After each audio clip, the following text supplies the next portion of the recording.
温度显示目前是47度，但是伫这个汗蒸木的房间内底，却袂感觉到烧热。其中的秘诀原来就是这设备，拢是经过清华大学热力学专家张玉维所研发出来的专利，运用热疗以及远红外线，加上矿石甲矿岩顶搭配，将空间内底的温度、湿度、气流完美结合，互民众唔免运动，就会当轻松流汗，促进新陈代谢。我们到韩国去把整套的真空设备呢，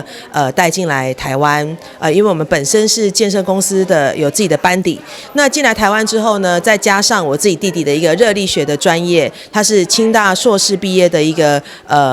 专业的一个热力学的专家，他把热力学的一些这样的一个概念呢，结合我们真空的整个设备，将温度、空间还有湿度做了一个精准的掌握。真空呢是由凯尔预防医学集团呢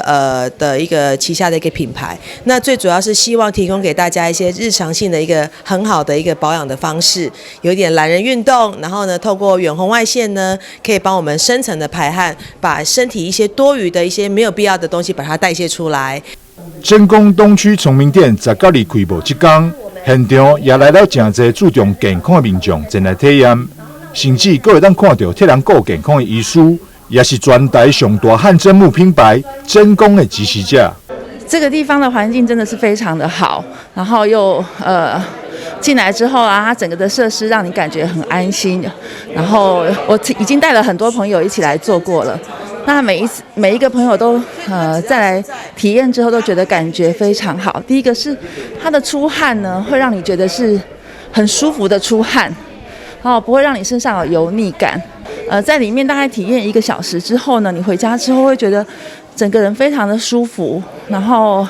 不会有疲累感，可是又可以很深沉的入睡，所以我很强烈推荐。真空的建立主要是因为创办人庄邦琪的父母拢是癌症患者，因为重视家庭的健康，同时也想到要如何让家庭身体保持在健康的状态，所以才会展开有红医学事业。也因为这项专利研究的成功，颠倒让汗蒸木发源地韩国当地真侪公司前来取经，讲凯尔集团是台湾之光，一点仔拢袂过分。台南新闻张秀维采访报道。